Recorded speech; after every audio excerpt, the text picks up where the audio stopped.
Wel, trowch gyda fi te, please, i 1 Samuel 16 bore yma. Cynta Samuel 16. Ni'n mynd i ddarllen adnodau 1 i 13. A falle byddwch chi'n falch o glywed, os oeddech chi yma wythnos diwetha, fod yr adnodau heddiw tipyn fwy gobeithiol, falle, ac yn llai trwm na beth ddarllenon ni wythnos diwetha. Einio Dafydd yn frenin sydd gyda ni heddi. Felly adnod 1 i 13. Dywedodd yr arglwydd wrth Samuel, am ba hyd wyt ti'n mynd i ofidio am Saul, a minnau wedi ei wrthod fel brenin ar Israel. Llanw dy gorn ag olew a dos. Yr wyf yn dy anfon at Jesse o Bethlehem oherwydd yr wyf wedi gweld brenin i mi ymysg ei feibion ef. Gofynnodd Samuel, sut y medra fi fynd? Os cliw Saul, ddim lladd. Dywedodd yr arglwydd, dos a heffer gyda thi, a dweud y fod wedi dod i aberthu i'r arglwydd. Rho wahoddiad i Jesse i'r aberth, dangosa finnau i ti beth i'w wneud, ac yn einia i mi yr un a ddywedaf wrthyt. Gwnaeth Samuel fel y dywedodd yr arglwydd wrtho a mynd i Bethlehem. Pan ddaeth henuriaid y dref yn gynhyrfus i'w gyfarfod a gofyn, ai mewn heddwch y deithost? Atebodd yntai, ie mewn heddwch. I aberthu i'r arglwydd yw fi yma. Ymgysegrwch ac ymunwch â mi yn yr aberth. Cysegrodd yntai Jesse a'i feibion a'i gwahodd i'r aberth. Fel yr oeddent yn dod, sylwodd ar Eliab a meddyliodd, yn sicr, dyma ein einiog ger bron yr arglwydd. Ond dywedodd yr arglwydd wrth Samuel, paid ag edrych ar ei wedd na'i daldra oherwydd yr wyf wedi ei wrthod. O blegyd nid yr hyn a wyl meidrolyn y mae Duw neu weld, yr hyn sydd yn y golwg a wyl meidrolyn, ond y mae'r arglwydd yn gweld beth sydd yn y galon. Yna galwodd Jesse am Abinadab a'i ddwyn ger bron, ond dywedodd Samuel, nid hwn chwaith a ddewisiodd yr arglwydd. Yna parodd Jesse i Sama ddod, ond dywedodd Samuel, nid hwn chwaith a ddewisiodd yr arglwydd. A pharodd Jesse i 7 o'i feibion ddod ger bron Samuel, ond dywedodd Samuel wrth Jesse, ni ddewisiodd yr arglwydd yr un o'r rhai hyn. Yna gofynnodd Samuel i Jesse, ai dyma'r bechgyn i gyd? Atebodd yntai, y mae'r ienga ar ôl yn bugeilio'r defaid. Ac meddai Samuel wrth Jesse, anfon amdano, nid awn ni oddi yma nes iddo ef ddod. Felly anfonodd i'w gyrchu. Yr oedd yn writgoch a chanddo lygaid gloiw ac yn hardd yr olwg. A dywedodd yr arglwydd, tyrd, eneinia ef, oherwydd hwn ydyw. Cymerodd Samuel y corn olew a'i eneinio yng nghanol ei frodyr, a disgynnodd ysbryd yr arglwydd ar Dafydd o'r dydd hwnnw ymlaen. Yna aeth Samuel yn ôl i Rama. Amen. Iawn, fel o'n i'n gweud, oedd wythnos diwetha yn ychydig bach yn drwm, os chi'n cofio, nathon ni cael ein herio falle a'n atgoffa o reality sy'n rhaid i ni dderbyn, sef fod barnau Duw a fod ffyrdd Duw yn gyfiawn. Mae Duw yn gwbl gyfiawn, a mae rhaid i ni gydnabod hynny, mae rhaid i ni blygu i hynny, fod hynny'n gallu bod yn anodd. Pan dyn ni'n dod at air Duw, i ni ddim yn meddwl sut i fi nawr yn mynd i ffitio'r Beibl i mewn i'n syniadau fi ynglyn â beth sy'n gyfiawn, ond y ffordd arall rownd. Mae Duw yn gyfiawn, felly sut ydw i yn plygu i'w gyfiawnder Dyna'r agwedd ni. Gweddiwch, os ych chi'n stryglo gyda hyn, mae dyna fydd eich agwedd chi. Eich bod chi'n dod at Dduw ac yn dweud arglwydd ti sy'n gyfiawn, ti sy'n iawn, fi'n dosod di lan fyna ac yn dweud arglwydd helpa fi i blygu, i gael fy siapio yn ôl dy gyfiawnder a dy ffyrdd di. A wrth gwrs, o'n i'n dweud wrthos diwetha, mae hwnna'n anodd iawn. Os ych chi'n stryglo gyda hynny, chi ddim ar eich pen eich hunan. O gwbl, mae e'n beth mawr. Yn ail wedyn, fe welson ni'r angen i ofni'r arglwydd yn fwy na neb arall a phawb arall, ac i ufuddhau yn llwyr iddo fe, fel mae Saul yn methu a gwneud, oedd Saul ddim wedi gwneud Pennod 15. A mae hwnna'n ein atgoffa ni, felly pan dyn ni'n dod yn Gristnogion, dyn ni'n ildio i Grist. Dyn ni'n rhoi ein hunain i Grist ac yn dod yn gaethweision i gyfiawnder, fel mae Paul yn galw fe yn Rhufeiniaid 6. Caethweision i gyfiawnder.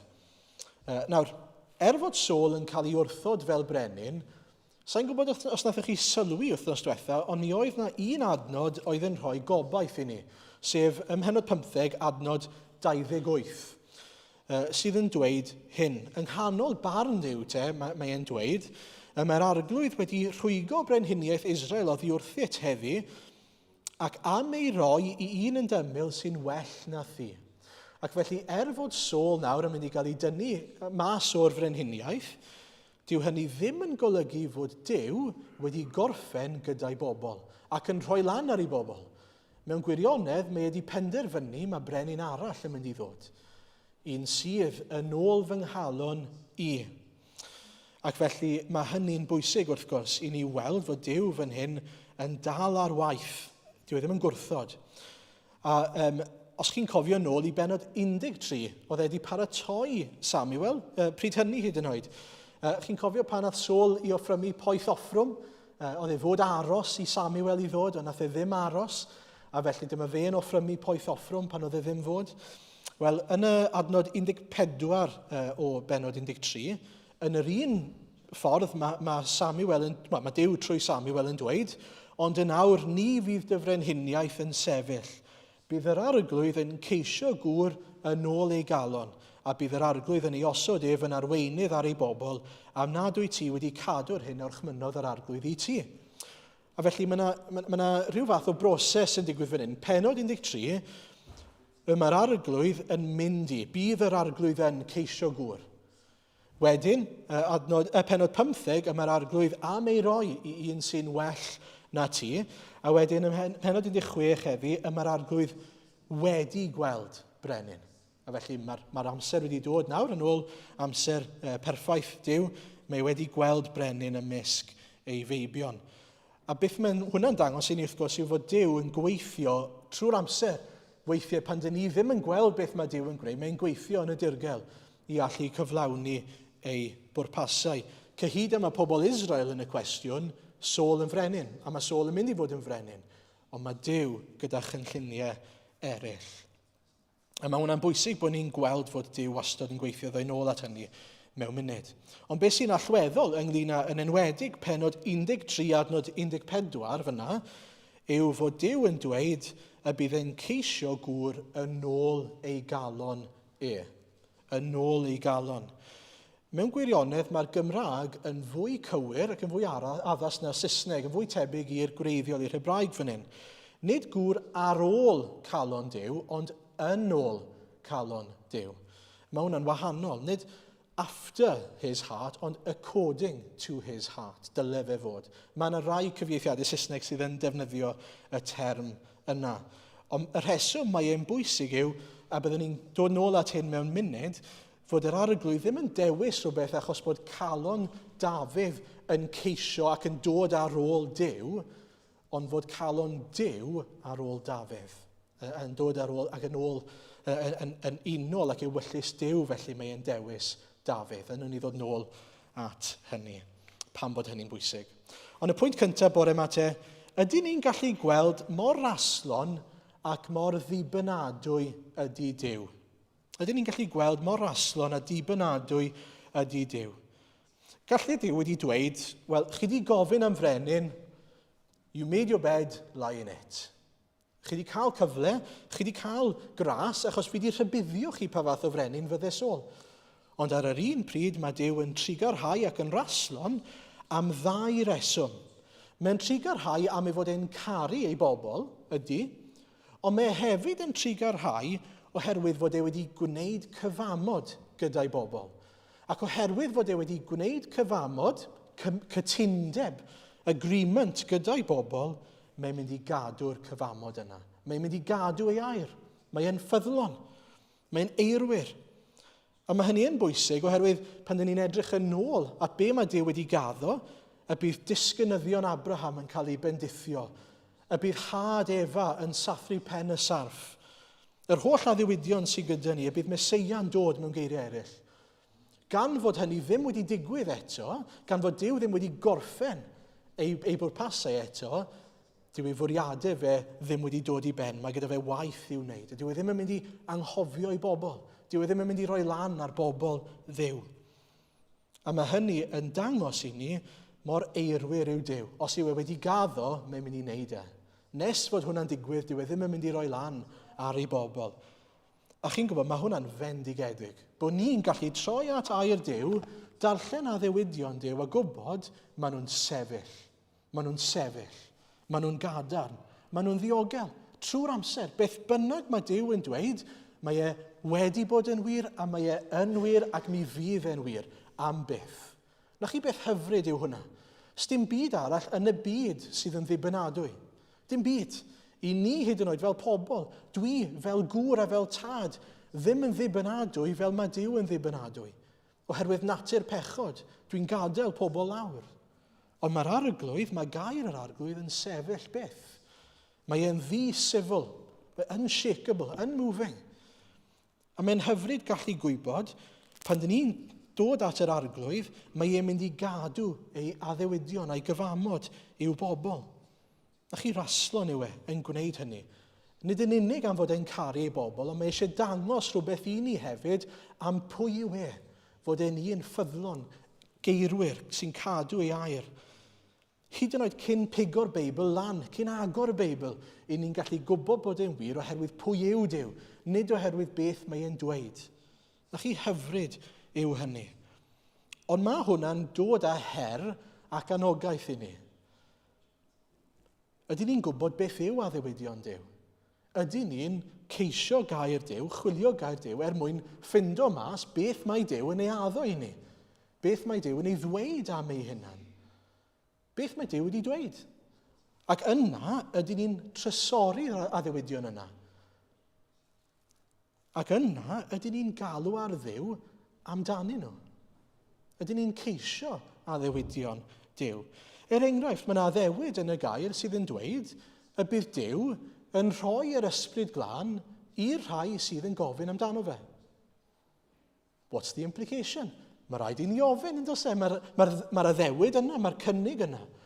Ond mae yna ran i ni chwarae sef i ddod a gofyn.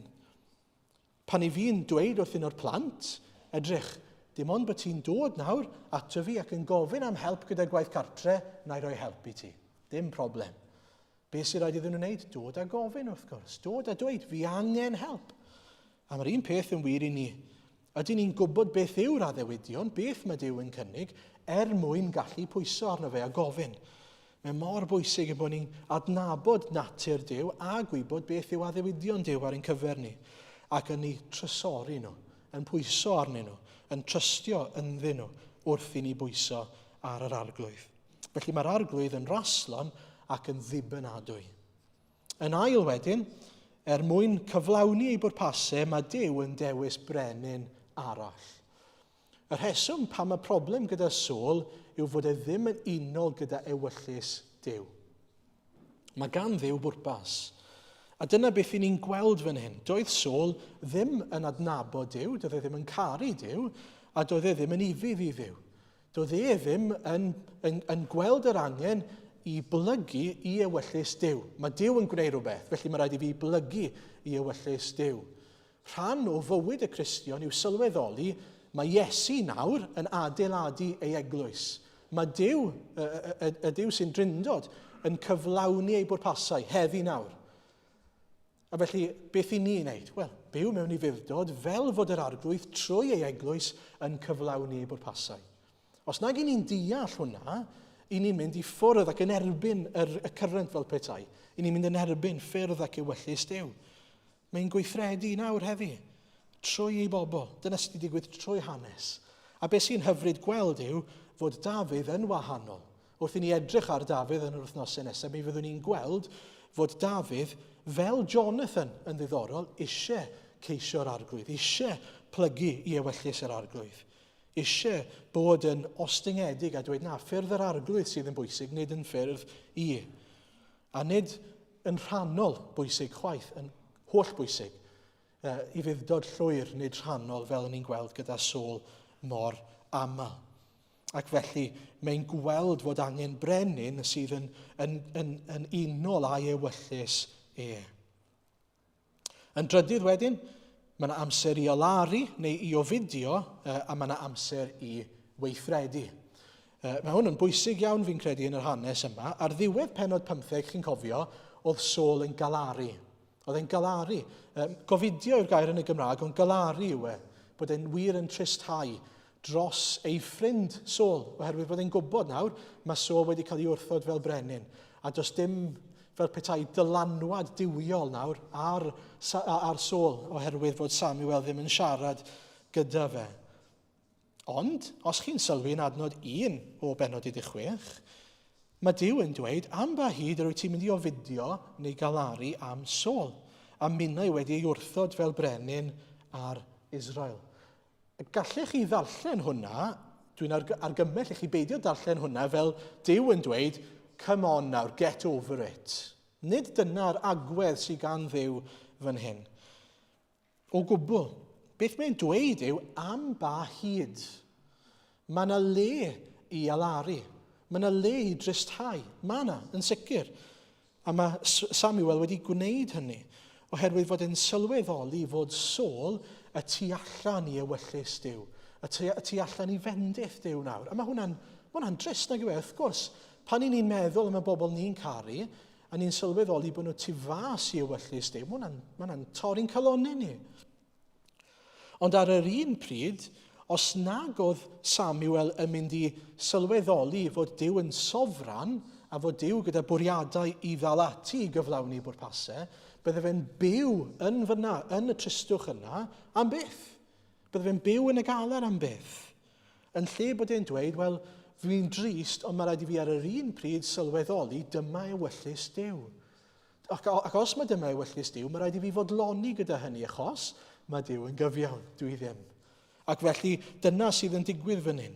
Wyt ti'n mynd i sylweddoli, mae Duw yn dweud, bod fi'n gyfiawn. Mae'r amser i alaru wedi mynd heibio, mae gen i waith ar dy gyfer di.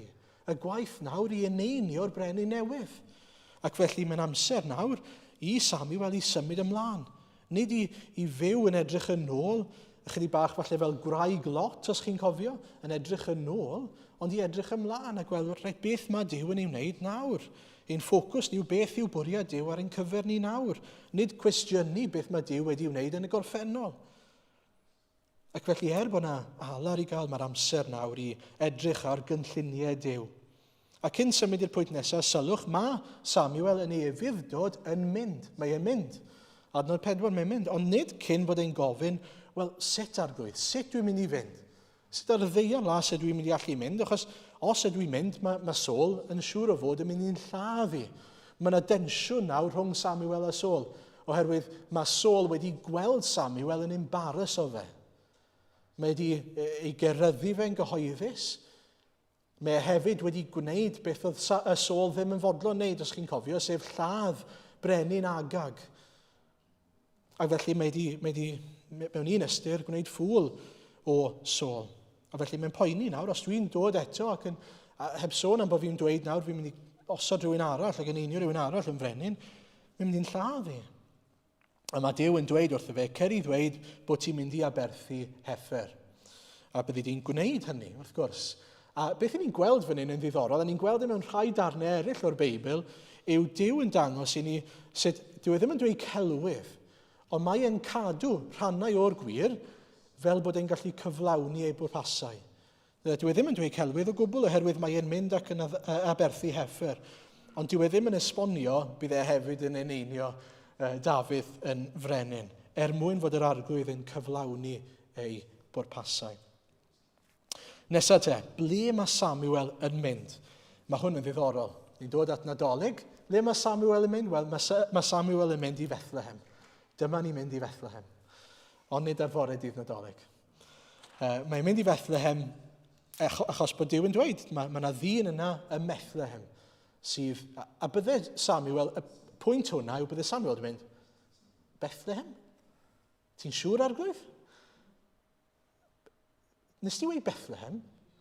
Achos bydde fe ddim wedi disgwyl bydde brenin yn dod o le mor amhwysig, mor fach, mor gair Saesneg despised, gwrthodedig a Bethlehem. Lle oedd yn cael ei adnabod fel y lleia, y lle amhwysig yma. A dyma'r pwynt, mae'r Arglwydd yn dewis, a mae'n ddiddorol nag yw e trwy gydol yr Hen Testament, mae'n dewis prynwr, kinsman redeemer, yn Boaz, yn Bethlehem. Mae'n dewis brenin yn Dafydd o Bethlehem, a mae'n dewis gosod ei fab ei hun i ddod yn frenin ac yn waredwr y bydysawd Bethlehem. Mae'n ddiddorol bod e'n dewis ac yn rhyfeddol fod e'n dewis y llefydd lleia, y llefydd amhwysig yma. Pam? Wel, mwyn i bobl gael gweld, mwyn iddo fe allu amlygu ei fawredd a'i ogoniant e. Nid beth sy'n special am y lle yw e, nid calibr y bobl mae'n ei ddewis o'r llefydd yma yw e. Ei ras a'i ogoniant e mae'n dewis. Mae'n gallu cymryd y lle mwyaf tywyll a mae'n gallu dod a daioni mas ohono fe, wrth i'w ysbryd e weithio yn y canol, wrth iddo fe symud.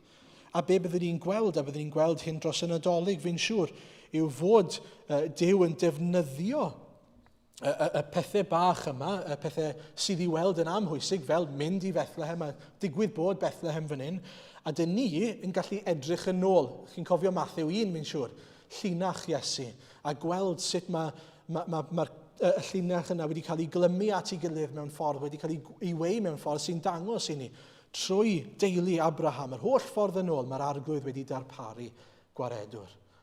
A wedi darparu, daioni a pethau rhyfeddol o lefydd fel Bethlehem. A mae hwnna'n ddiddorol achos mae'n dod drwy pobl fel Samuel yn just bod yn ifydd yn y dydd i ddydd. Y cwbl mae Samuel yn gwneud fan hyn, cyhyd yma Samuel yn y cwestiwn yw mynd i Bethlehem. Ond trwy hynny mae Duw yn gweithio yn y cefndir. A mae'n bwysig meddwl am hynny heddi hefyd. Yn yr ufuddod dydd i ddydd, mae'r Arglwydd yn gwneud pethau mawr. Trwy ein ufuddod o ddydd i ddydd ni. Fi'n cofio clywed hanes a mae wedi taro fi. Dyn yn mynd, gweinidog yn mynd i wneud gwasanaeth ysgol rhywle. Mae jyst yn mynd i wneud gwasanaeth ysgol, a mae'n wneud gwasanaeth ysgol. 20 mlynedd wedyn, mae un o'r disgyblion oedd yn yr ysgol yna yn cael breuddwyd i noson. A beth yw'r freuddwyd yna yw replay o'r gwasanaeth nath ei glywed 20 mlynedd yn ôl. A beth mae'r Arglwydd yn wneud? Mae'n achub y dyn drwy y gwasanaeth yna 20 mlynedd wedyn. Cyhyd am yr gweinidog yna yn y cwestiwn, beth bydde fe wedi meddwl? Just i fuddod o ddydd i ddydd. Gwasanaeth arall. Just rhywbeth arall. A mwy na thebyg wedi teimlo, oedd hwnna wastraff amser. Nath dim byd ddod o hwnna. Ond mae'n dangos i ni beth yw'r pethau mawr mae'r Arglwydd yn gallu gwneud trwy ein ufuddod o ddydd i ddydd ni. Cofiwch hynny. Peidiwch â meddwl fod eich ffyddlondeb chi yn amhwysig oherwydd bod ni ddim yn gweld y ffrwyth ohono fe. Mae'n bwysig bod ni'n cofio yr Arglwydd sydd yn gwneud pethau mawr trwy ein bywydau ni. Beth bynnag mae'n ni'n galw ni i wneud. Ni'n stico at beth bynnag mae wedi gofyn i ni i wneud yn ifydd. Ac yn ola, bore yma, mae Duw yn edrych mewn ffordd gwahanol. Dyma'r darn mawr wrth gwrs yn y testun, mae'r Arglwydd nawr yn mynd ati i eneinio Dafydd. A mae'n mynd trwy'r rhestr i gyd, nag yw e. Mae Samuel nawr yn mynd at y brodyr, maen nhw wedi cael eu cysegru, maen nhw wedi aberthu'r heifer, a mae'n gweld Eliab, a mae'n meddwl iddo fe hun, this is the one. Dyma'r un, textbook brenin. Perffaith. A mae hwnna'n amlwg oherwydd fod yn edrych ar yr allanol, achos mae Duw yn dweud hynny wrtho fe. Mae'n dweud wrtho fe, paid â edrych ar y golwg allanol. Dwi ddim yn poeni beth mae rhywun yn edrych fel. A beth mae hwnna'n ein dysgu ni yw, mae'r Arglwydd, dwi ddim yn poeni am beth sydd gan y person yna i'w gynnig iddo fe o ran cryfder, neu pa mor imposing mae'n edrych. Nid dyna beth sydd yn bwysig o gwbl. Ar yr olwg allanol, nid dyna sydd yn bwysig i fi. Ond beth sy'n bwysicach yw fod Duw yn dweud, dwy ti, Samuel, ddim yn edrych ar y bobl yma ac ar ar y brenin fel dwi'n edrych arnyn nhw. Mae Duw yn edrych ar bobl trwy lens gwahanol. A'r lens mae'n edrych trwyddo yw nid beth sydd ganddyn nhw yw gynnig i fi, ond sut ydw i'n mynd i defnyddio nhw. Sut allai i ei defnyddio nhw? Nes i darllen neu clywed rhywbeth wythnos yma, a dwi ddim yn cofio'n union beth oedd y geiriad, ond oedd e'n rhywbeth fel, it's not about how much God they have in their heart, it's about how much of them is in God's heart. Hynny yw, mae'r pwyslais yn hollol wahanol. Yn aml i ni'n meddwl, beth sydd gan Dafydd yw gynnig i Dduw. A bod e'n edrych fan hyn ar Dafydd a meddwl, o reit, beth sydd gan Dafydd fan hyn te? Mae gan Dafydd rhywbeth special i'w gynnig. Ond nid dyna'r cymhwysiad o gwbl. Nid dyna'r cymhwysiad o gwbl fan hyn. Mae Dafydd yn bechadur fel pawb arall. Ydy, mae e'n ostyngedig. Ydy, mae e'n adnabod yr arglwydd. Ond mae hyd yn oed hynny trwy ras Duw. Mae hyd yn oed hynny'n rhodd gan Dduw. Ac felly, pan dyn ni'n edrych ar yr hanes yma, mae mor bwysig bod ni ddim yn meddwl bod Duw yn dweud, mae Duw yn edrych ar y galon ac yn chwilio am rhywbeth, rhyw gem sydd yn barod yn eich calon chi i'w gynnig i Dduw. Dyw e ddim. Beth mae'n dweud yw, mae Duw yn dewis yn ôl ei fwriadau a'i ewyllus Mae'n dewis yn ôl ei galon. Beth mae calon Duw yn amlygu i ni fan hyn. A beth mae'n amlygu ni yw fod e wedi dewis yr un lleia, yr un mwyaf anhebyg. Unwaith eto, ddim rili unrhyw beth i wneud gyda Dafydd, mae e mwyn amlygu gogoniant a mawredd Duw ei hun. Y rheswm mae'n dewis Dafydd yw fel bod pobl ddim yn meddwl, mae Dafydd yn special. So os i ni'n meddwl bod Dafydd yn special, i ni'n camddeall y pwynt yn llwyr. Y pwynt yw, mae Duw yn gallu defnyddio hyd yn oed plentyn. Hyd yn oed yr un oedd Jesse yn meddwl, dyw e ddim werth bod o gwmpas. Oedd e ddim di boddran dod â fe at Samuel hyd yn oed. Dychmygwch hynny. Fod e mor wan, fod e mor fach, fod e'n meddwl, mae'n ddibwys dod â fe gerbron Samuel. Ac eto mae Duw yn dweud, na, fe fi'n mynd i ddewis. Pam mwyn amlygu fy ngrym i, fy ngogoniant i, wrth i Dafydd trwy ffydd bwyso ar Dduw. A dyna beth byddwn ni'n gweld, mae llester yw Dafydd, fel pob un ohono ni. Dim ond i ni adael i'r arglwydd yn defnyddio ni fel llestri pridd. I drysor yr efengyl, wneud ei waith ynddo ni. Ein bod ni'n fodlon dweud, arglwydd, does gen i ddim byd i'w gynnig i ti, dwi'n angen di. Please, delio gyda fi, nôl fy angen. Please, rho ras i fi, rho ffydd i fi gredu, rho popeth sydd ei angen i fi fod yn ifydd i ti. Os i ni meddwl bod ni'n dod ar rhywbeth at y bwrdd, sa'n gwybod amdano chi, ond fi'n mynd i anobeithio. Achos dwi'n nabod yng nghalon. Fi'n gwybod bod gen i ddim byd i'w gynnig i'r arglwydd o fi fy hunan. I ni'n mynd i anobeithio'n llwyr. A be fyddwn ni'n gweld yn yr wythnosau sydd i ddod ac ar ôl y Nadolig, ni'n mynd i gael pos bach adeg y Nadolig, ond be fyddwn ni'n gweld yw fod yna lot o bethau, mae rai pobl yn galw'n God moments yn 1 Samuel. Hynny yw, yr unig esboniad i beth sy'n digwydd yw Duw. Gallai ddim posibly fod yn unrhyw beth i wneud â Dafydd, a nerth Dafydd, ac unrhyw beth mae Dafydd yn ei gynnig. Ydy mae'n digwydd drwy Dafydd? Ydy mae'n digwydd oherwydd fod Dafydd yn cael ffydd i gredu a gostyngeidrwydd gras i blygu ger bron yr arglwydd? Ond yr ymateb i ni ddylai fod fel Dafydd ein bod ni'n sylweddoli mor wan ydyn ni. Chi'n meddwl, wnaethon ni glywed chydig bach am Dafydd a Goliath. Chi'n cofio Saul yn rhoi ei holl offer, yr armor mawr ar Dafydd. Fi wrth y modd gyda'r darlun yna. Oedd e'n rhy wan hyd yn oed i wisgo y stwff oedd i fod i amddiffyn yna.